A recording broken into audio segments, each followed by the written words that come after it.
Group's coffee afternoon. We're delighted to have you here. As usual, please make sure that if you're not speaking, please make sure that your microphone has been muted, just to avoid any interference with today's speakers.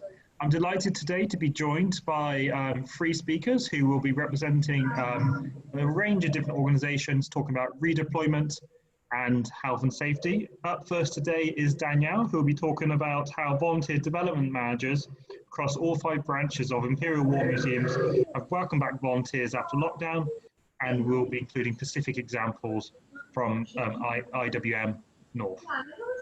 Hello, welcome Danielle. Hi everybody, I'm going to turn my screen off now because I'm kind of teetering on the iPad, so you can all hear me okay? Is that okay? Can you hear me? Yeah. Brilliant. Okay, I'll turn this off and get on with things. Hi everyone, I'm Danielle. I am the Volunteer Development Manager for Imperial War Museum North, and I'm really just going to talk about how we welcomed our volunteers back after lockdown. So I'm sure what we're doing is nothing new to everyone, but I'll just tell you how we got on and what we did. So basically, IWM opened its doors on the 1st of August, and we welcomed all our volunteers back to do their front of house roles, visitor customer service type roles, and we did that across all 5 of our branches. And just whilst we were in lockdown, all of the volunteer programme managers were actively working behind the scenes, keeping all of our volunteers engaged and up to date as to what's happening throughout the lockdown procedure. So we did lots of newsletters and communications whilst we're all in lockdown. Will, if you want to just flip over to the next slide, that'd be great.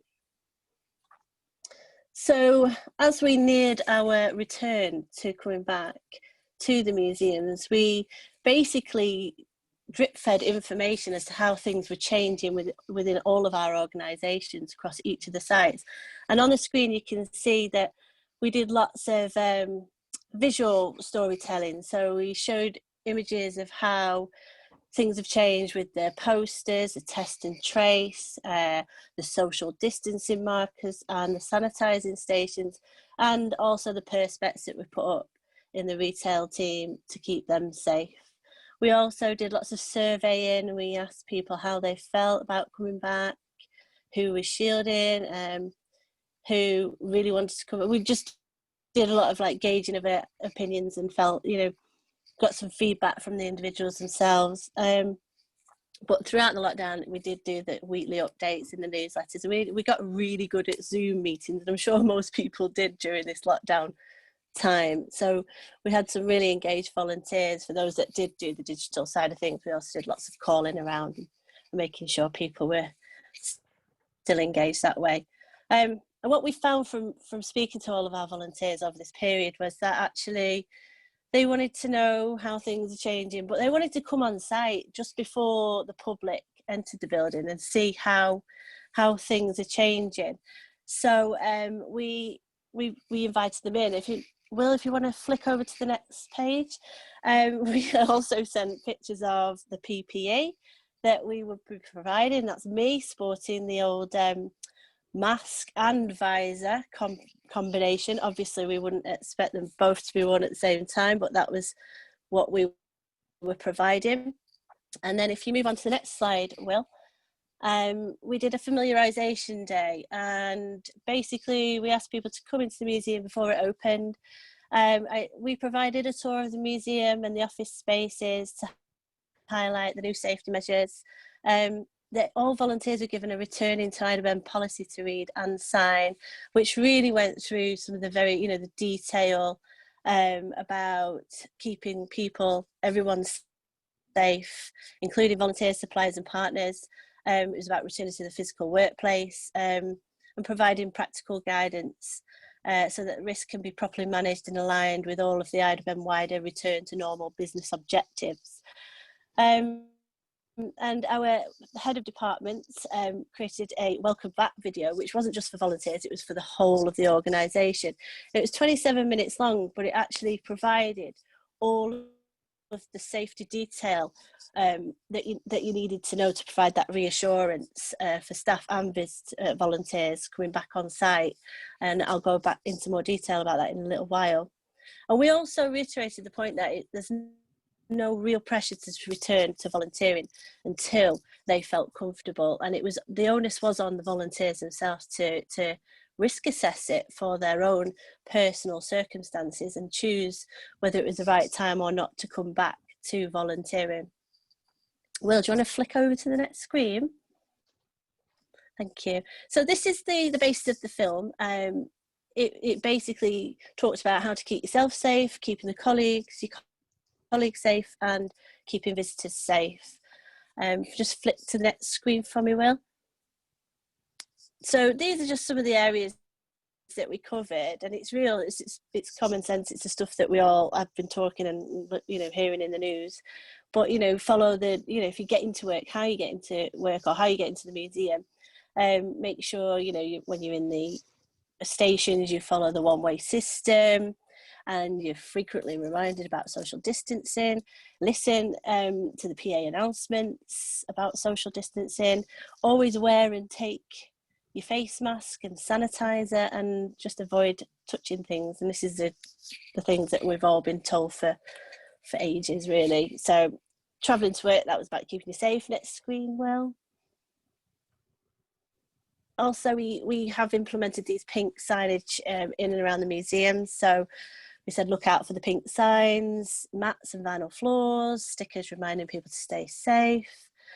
If there's queues and wayfinding, there may be barriers outside to support with visitor queues and distancing, directional arrows indicating routes and one-way systems around the museum, and familiarise yourself. So insert a front of house roles. Your manager may arrange a site orientation date, which is what this was when they came in to watch the film before your shift. Next slide, please. We also, had to think about tea and coffee and the things that, volunteers really need when they're on site, refreshments. So, bring your own mug, keep everything, take it home with you, wash it, that kind of thing. Locker storages were limited. Organise yourself from a bag, essentially. And we had a safe room. We put in a mess room. We created this bigger space so that no one was congregating in the office areas. We provided seating that was spaced apart, and generally just told them about some of the do's and don'ts when on site. Next slide, please, Will. So what we did have to talk about was this keeping you safe and making sure that, all volunteers wore the standard, the IWM issue face coverings, and when in public areas they should wear them at all times. If you can't wear face masks, we provided visors as well. Next slide, please. Well, so a lot of stuff about keeping your colleagues safe, so be considerate to others. The office working environment, clearly a lot of people were still working from home, but we had on every door to every office a clear sign that indicated the numbers of workstations available for use at any one time. And also workstations were clearly, cleaned before and after use. For many of our volunteers, they didn't have any workstations, so there was real no need, but they knew of the safety and the cleaning procedures that were in place in the office areas. Next slide, please. Well, next slide. Oh, thank you. Again, in the shop, we highlighted the new screens. Everything was contactless. There was no cash. It was a cashless retail area. Hand sanitizer is clearly available in every single room, in every area that volunteers are around, and for the public spaces. Obviously, staff were trained to help with any crowds building up and how to manage the distance and ask people to stand back should things get too crowded. And obviously in the shop, we were telling people not to touch things unless they really wanted to buy stuff. And there's lots of visible cleaning going on in and around the public areas. Next slide, please. Well, Yeah, so visitors, keeping the visitors safe, it was all about this cleanliness again. So the touch screens, they had stickers on saying please don't touch, and if they did have the opportunity to interact with an interactive, then they were encouraged to use hand sanitizer. Audio guides again were thoroughly cleaned, and again there's crews in the museum visibly cleaning handrails and doing lots of cleaning within the times that people are visiting, just so that they can see they're reassured. Next slide. So feedback so far, I was quite surprised at the number of the volunteers that did want to come back. On average, we have about 4 volunteers a day in the museum. A quarter haven't returned, and that's because of maybe they're shielding, they're older, they're more vulnerable, they just don't feel safe at the moment. I'll just go back one. I've been informed by the London gang that only 50% have returned, and that's because we've only allowed for front of house roles to return. And I think the major barriers for a lot of people are the public transport. So if you are getting on a bus or a tram and it's crowded, it's really off-putting. And obviously in Manchester, there's a local lockdown. The rates were getting really out of control. So a lot of fear about getting out and about. People felt they should be staying at home and reducing the virus. And again, I think for local lockdown, that we've got a low visitor number in response to that. So volunteers sometimes when they're on gallery, they're not as it's not as busy as it used to be, so they find themselves with not much interaction. So sometimes coming in for shifts and going a little bit earlier, or if it gets really bad local lockdown, then they're kind of just staying away until things get better. But that in a nutshell is what we've done in terms of welcoming our volunteers back. They've all been very supportive. We did surveys just before returning, and we're doing surveys now to see how people feel. So we're constantly gaining feedback from the volunteers as to how they feel. But a lot of people have returned, and a lot of people, I must say, were so isolated and so fed up of being at home on their own, that coming back to the museum is that social interaction that it really does help with their well-being. So we do have a lot of volunteers that are like, I'm just going to chance it, I'm going to come back and I'm going to get involved. And that's where we're up to at the moment. And it's only been a couple of months, so we're just building up some more feedback in another survey. So I haven't got much more to give you on that. Has anyone got any questions? Is there any in the chat? And as usual, if you do want to ask a question, either come in now, or you can ask in the chat. With redeployment of volunteers, Danielle, have you found the changing government guidance has confused people, including volunteers and staff, or has it been generally quite coherent in terms of the communication and what's been expected? Yeah, it's all been very confusing. I just think people just listen to what they want to listen to and come in and risk assess it for themselves. So we haven't stopped anyone from coming in because local guidance is restricting people from going to other houses, but to places of work. Volunteering hasn't been mentioned that much, so has it really? So no, I'm not really going into too much detail on that. Okay, and have you looked into, as you mentioned, the front of house volunteering came back first. Are you in the processes of planning non-front of house roles to return anytime soon? Well, I basically at IDBM North, it is just front of house. There's hardly any back of house stuff. I do know there has been some communication in London and Duxford about back of house, but I think that's still being risk assessed and considered, so I'm not quite sure, and I'd have to ask my colleagues in London and Duxford. I can actually jump in there, Danielle. Sorry, hello. Oh, thanks, Gemma. Gemma, I'm the head of volunteering and engagement for IWM, so I oversee all 5 sites. At the moment, because we are still open as sites, it's particularly focused on our front of house volunteers, because obviously they are essential for us to remain open. Whereas our message to members of staff who perhaps aren't involved in front of house working is very much still to stay at home. So that's kind of mirrored in the volunteer roles that support them. Where possible, we've tried to create new roles through this. So we have created some remote volunteering opportunities. We've got some digital programs that we're working on at the moment, and we've been actively encouraging lots of our volunteers to kind of switch into those roles to try and keep them engaged, but obviously that's not involving them coming physically onto site. But yeah, at the moment we're kind of mirroring what the government are saying, that only essential people, so those that are essential for us to be open to the public, are on site, and that's mirrored with our volunteers as well.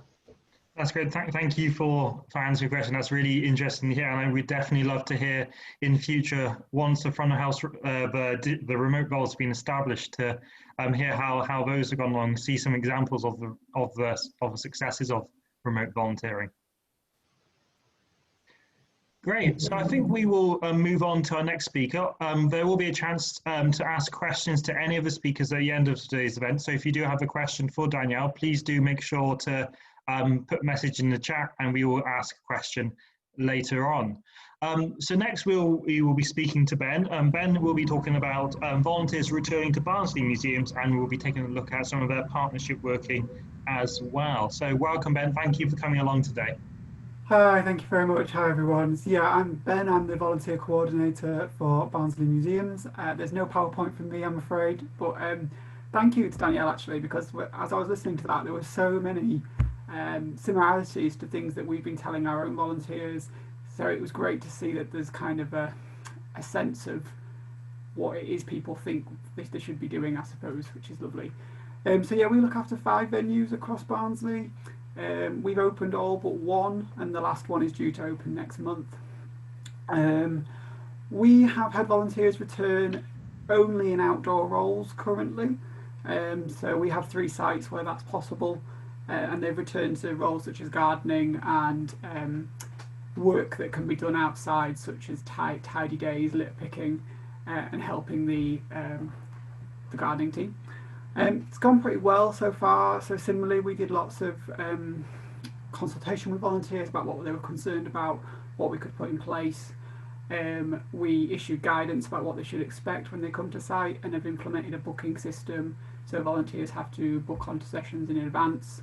The numbers are controlled under rule of 6 to minimise the number of people in a group at any one time. The feedback that we're getting, and similar to what you said, Danielle, was just the positivity about people being back on site. We're getting just these lovely comments about how great it is to be back helping, how much they're enjoying. Someone put, "I just love being back weeding," which was just lovely to hear. And I think for me as a volunteer coordinator, what I've started doing is we used to measure a lot of KPIs around hours and number of people and all of those things we all do. And I've kind of started to take that approach. I'm still documenting those things, but I'm ignoring them, and I'm focusing on impact a lot more now, about what is our volunteer program doing, what will it do, how will it help people going forward. That really culminated in what is now a shameless brag, that we won the Volunteer Team of the Year at the Museum and Heritage Awards this year for some work that we did down at Worsborough Mill, which is one of the sites we look after. Thank you for the clap. So down at Worsborough Mill, which is one of the sites we look after. That work was supporting young people from special educational needs backgrounds to volunteer on our site in environmental work. That piece of work and that project and that volunteering, as it still is carrying on, only could happen through a partnership that we developed. So we worked with Kudos Creates, which are a local arts charity who work heavily with that particular group, among others. We also worked with Opening Doors.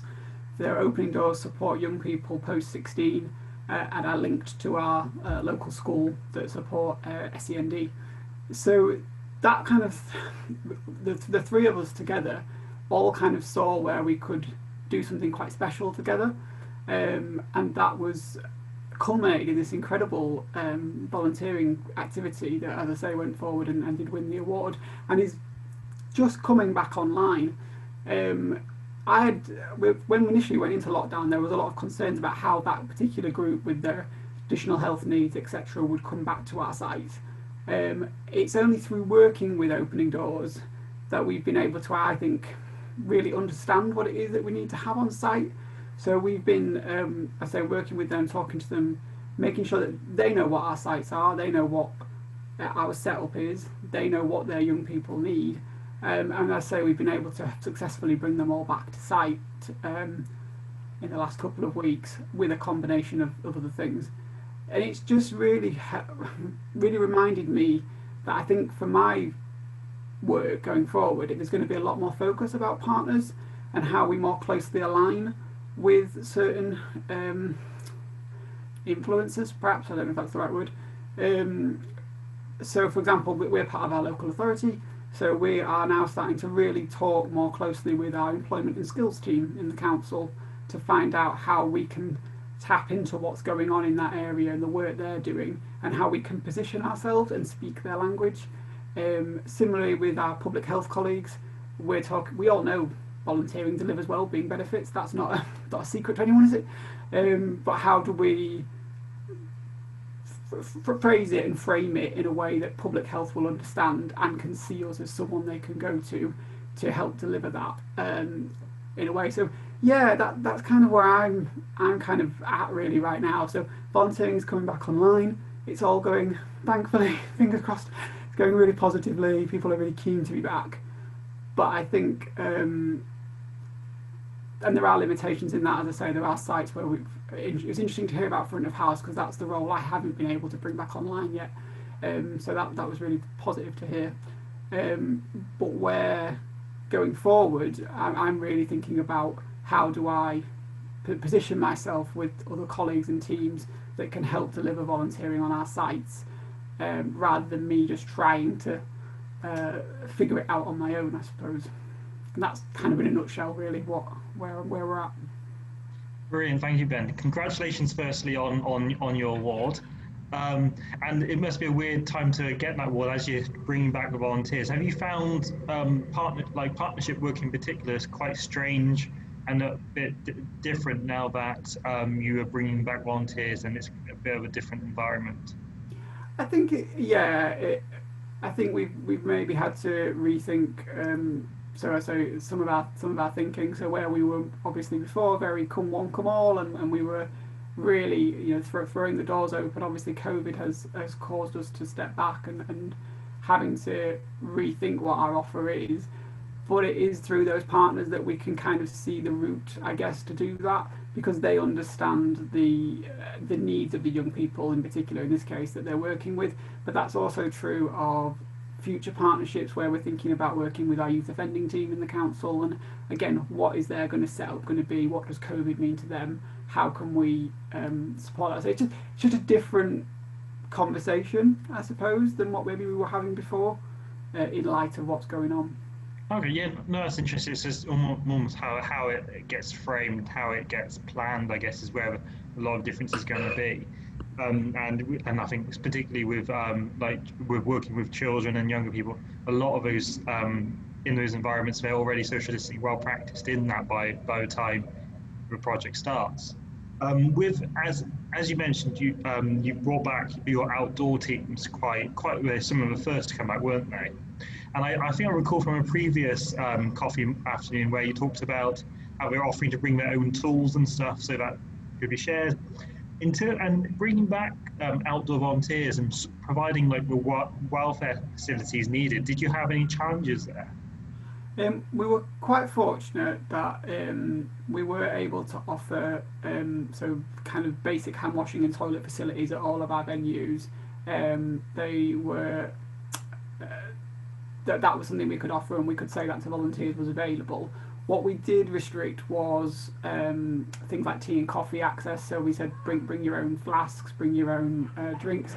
With the tools, we did say if volunteers felt more comfortable they could, and our garden team would just make sure there was nothing to worry about using that tool in that environment.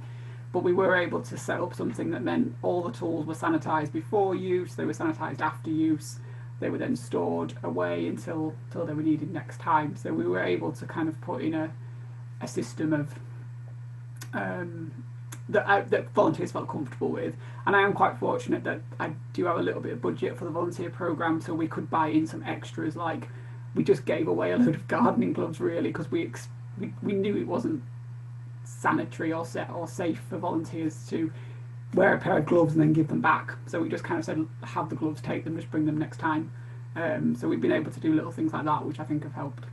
No, I think that's a really good idea, and I think little bits like that have potentially a bigger, wider impact as well, don't they? I know working with Barnsley Museum on projects working with children in art, groups are now looking to provide equipment and not expecting it to be returned. So we're having an impact there where people are accessing art who we don't know might not necessarily be able to afford to access arts in the same way. So there's benefits in making art more inclusive and taking it past there, because they, like with the gloves, may be able to use the gloves in the future. So I think there's interesting potential benefits from this, how we work now as well. As you mentioned, Front House haven't returned just yet to your site. Are there plans for Front House to return anytime soon? I'm hoping once our final venue is opened, we will readdress that. They are quite small spaces, our gallery and museum, and I think that's going to be the biggest challenge, is around, we are fortunate to have a fully staffed front of house team, so it's just around how that volunteer role then comes back online, what it will look like. Our focus was very much about visitor experience, and we still want, obviously visitors are still going to have an amazing experience, but will volunteers be able to help deliver that when we've got higher numbers of staff, etc., in a restricted space, is kind of the thing we're trying to get our heads around a little bit. Brilliant, thank you, and hopefully we'll be able to hear about how you've managed those circumstances in a few months' time, perhaps. But yeah, I think it's going to be interesting, because we've all got different organisations, and it's all meant that volunteers have come back at different paces, different roles have been created. So it'd be really interesting to hear how we bring back those volunteers in the roles which are most difficult, which were hardest to bring back, because ultimately they are going to be some of the challenges we all face. So thank you for sharing your experience, and congratulations again. And if anyone does want to ask a question to Ben at the end, please put a message in the chat.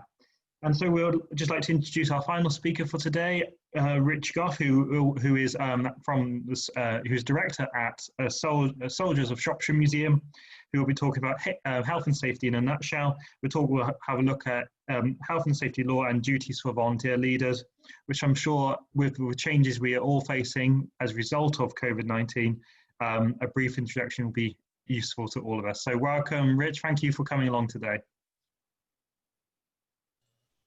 Thanks, Will. Yeah, I'll try and make it brief.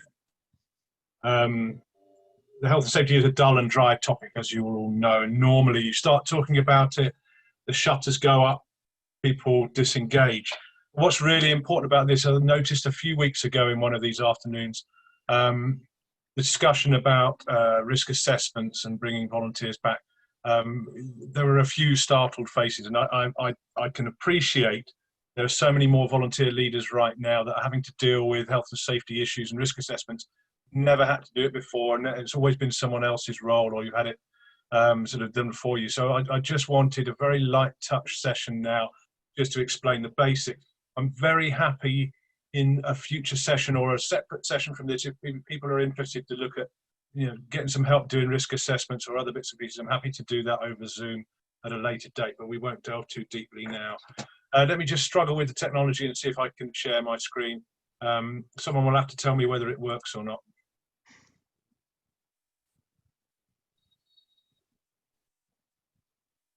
Yep. Is it all nice and full? Yeah. So it's all working. That's amazing. Okay, so yeah, health and safety in a nutshell. I think your responsibility as a volunteer manager, a volunteer wrangler, means that you take huge care of your volunteers, but actually the Health and Safety at Work Act doesn't make very much specific provision for volunteers outside what we would call a workforce when it comes to health and safety. So there's a few things I wanted to sort of clarify this afternoon. The first is a little bit of terminology. When we talk about health and safety, we talk about risk. Risk is always the chance of something bad happening. It's never something nice. In health and safety, it's always something bad. Hazard is something that can cause harm, and that could be a thing, an activity, an environment, an act, anything that can cause harm. You'll see reasonably practicable written together. It's the only time you see those two words anywhere else, is they're together, and it means a level of response that's relative to hazard and risk. So, for example, if you had a wobbly paving stone, you wouldn't be expected to lavish millions of pounds on it getting it fixed. But if you had a bare electrical wire behind a light switch, you'd have to do something about it immediately and pay anything to get that done, because the level of risk is higher. When we talk about workforce, we're talking about paid, unpaid, voluntary, any contractor, anyone that's doing anything that looks, smells, or sounds like work.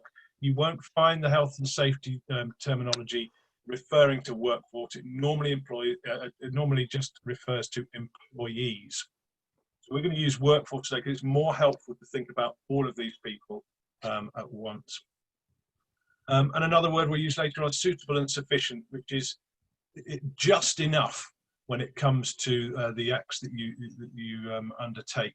Just enough to make something comprehensive and a balance of that and being usable and understandable. Like I said earlier, if you overcomplicate things and force it on people, the shutters go up. They won't engage. So suitable and sufficient refers to it being comprehensive enough to cover everything, but also user-friendly. Two key acts we're talking about today. We are talking about the Health and Safety at Work, etc. Act 1974. Notice how poetic and lyrical these acts all are, shortened to HASAW or HASAW, and the management regulations, or the Management of Health and Safety at Work regulations, 1999. The Health and Safety at Work Act has its origins in the Children's Act, when it was decided that it wasn't worth risking kids' lives in mills during the Industrial Revolution. It evolved into Factories Act, and in 1974 it combined a lot of those acts together when it realised that not everyone worked in factories or in industrial environments, and that there are different workplaces. So it brought all of those sort of into bear. The management regulations talk about how we deploy the Health and Safety at Work Act on the ground, what we have to actually do. It responds to and stems from the Health and Safety at Work Act, but it also aligns us with broader laws and other EU regulations. The only purpose of these acts is to reduce workplace hazard, protect lives, and promote workers' health. That's all it is. It's not to create extra paperwork. It's not to stop people doing things that they think they've got common sense for. It's not to make money out of fines. It's only to stop people dying in the workplace or out of the workplace because of war. From a safety point of view, it's to prevent injury or loss of life in the workplace through accidents. And from a health point of view, which people often forget, is to prevent illnesses resulting from the work you do. 200 people die every year, over 1 million are injured annually. So we still haven't quite got it right, but that's a lot better in terms of statistics than some other countries. But what's missing from that picture is that there are hundreds of thousands of people dying every year from work-related illnesses. Normally, this is from unregulated workplace conditions of the 60s and 70s that are now presenting themselves as respiratory illnesses and horrible cancers. So we've got to remember the health in the health and safety market. In a nutshell, and again, these are sort of my interpretations of the law, the Health and Safety at Work Act says you must put in place the structures and measures to protect your workforce and others from harm and illness. That's your duty as an employer or as an organisation. There's no contractual inference can be taken from the law. You don't have to employ people in order to carry these duties. Your workforce, on the other hand, must carry out their duties within these structures. So they must do as they're told and be mindful of the impact of their work on other people. Finally, you must put in place a system for your workforce to report concerns, ask questions, and have that communication. More than 5 employees or more than 5 in your workforce, you should write a health and safety policy, or you should get a competent person to do so, and you should write your risk assessment down as well. Now, it's interesting, in the law it talks about employees as opposed to volunteers, because it would be interpreted that employees have a contract of employment and therefore are mandated to carry out work which might carry risks. And also, therefore, that contract implies that they understand and can be bound to other laws. It would be quite difficult to do that with a volunteer because they don't have that contractual obligation. However, and this is where you end up in a bit of a rabbit hole, a bit of a loop. If you've got to put all the structures in place to protect all of your workforce, and the duties on employees are to protect everyone else, then by virtue of that, they are protecting your volunteers. If your workforce consists solely of volunteers, then you have a duty to protect them, and they have a duty to protect you, and you have a duty to protect them, and so on and so forth. And we bounce between these first two sort of issues from the law. So volunteers are fully protected by health and safety law.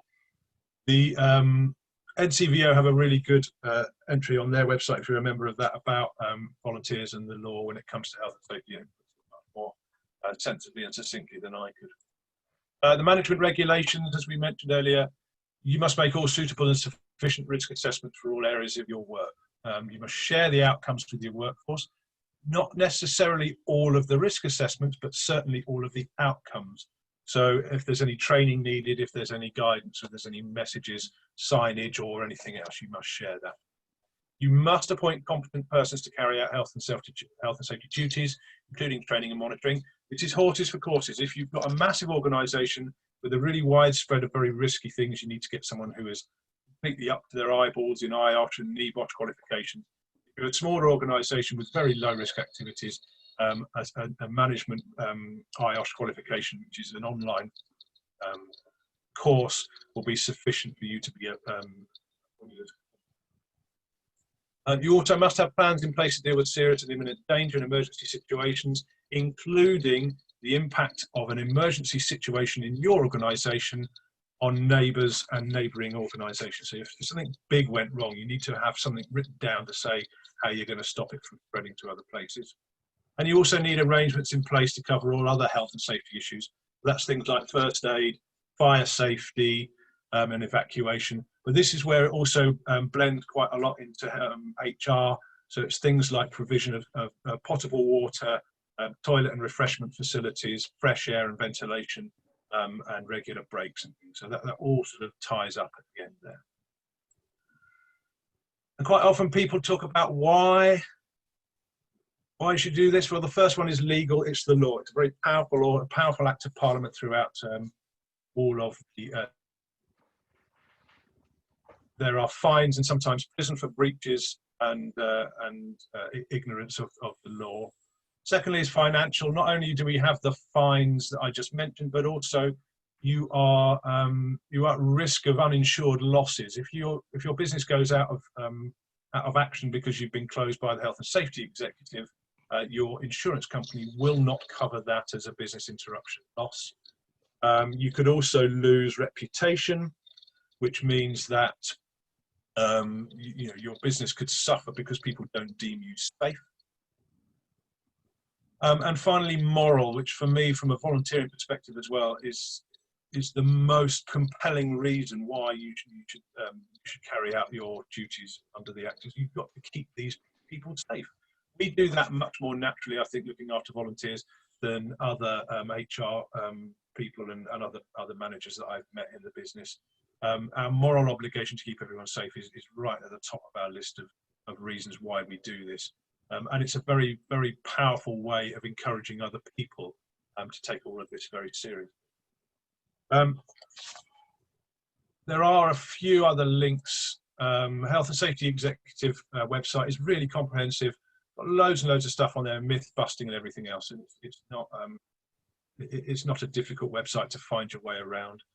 As I mentioned, knowhow.ncvo.org.uk has a lot of health and safety and volunteering stuff. It's members only. It was free just until recently. And ROSPA talks about volunteer drivers. If any volunteers doing any driving duties, ROSPA can give you the details of that. Right, so I'm going to stop sharing now. I'm happy to take a couple of questions if anyone's still awake. And if not, if anyone's having trouble with doing risk assessments, especially COVID risk assessments, I'm happy to share at a later date. If people want to book something in or have a chat to me offline, I'm happy to do that.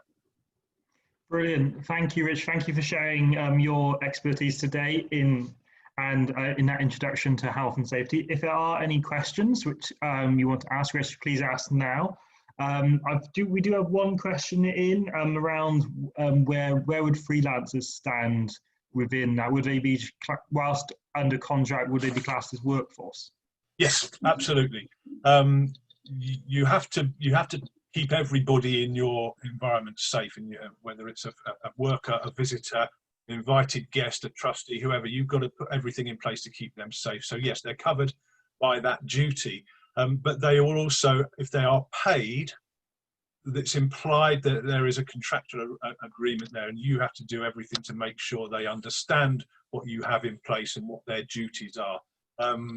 In my experience, when we had contractors visit site to carry out any work, we do a very brief site induction to give them an idea. That's our end of the bargain, and they have their own rules and regulations for how they work. But definitely freelancers, you should give them the same introduction and induction for safety as anybody else. Anyone that looks like they're doing work, smells like they're doing work, or sounds like they're doing work is covered. Great, thank you, Rich. As you just mentioned then around COVID risk assessments, was there anything you wanted to share specifically around any tips around COVID risk assessments? There are two big tips I would give anyone about any risk assessment. The first one is that don't think that when you're writing a risk assessment, you've got to identify the risk and find a solution immediately. The first tip I would give for writing any risk assessment is just identify the risks, just list the risks. Don't just pick the ones you know you can solve easily. That's not the point of this.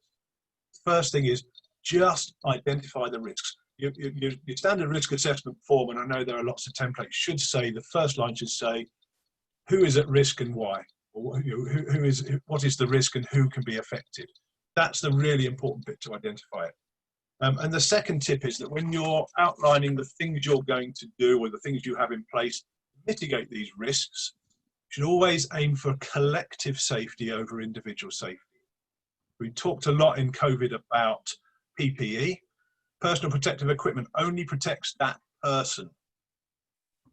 And it's way down the bottom of the list of control measures in a normal risk assessment.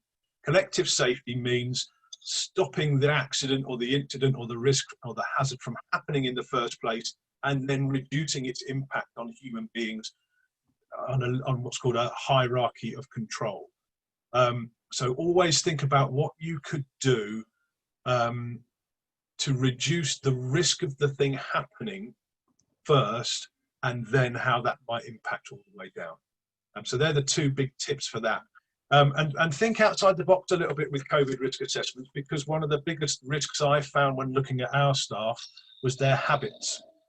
And that's not something you'd find in a normal sort of standard risk assessment. It's habitual behaviour and what it does and how you break that cycle. So that's, from a COVID point of view, that was the one that was quite tricky, and then has been stolen from me by lots of other people. Michelle, yep, I will. I'll drop you an email and we can arrange to have a chat about that offline later on. We've got a question coming in from Rob. Rob, did you want to ask a question? Yeah, I can do it that way. It was to everyone, really. Hello. Thank you, Rich. That was the most engaging and entertaining presentation on health and safety I think I've ever seen.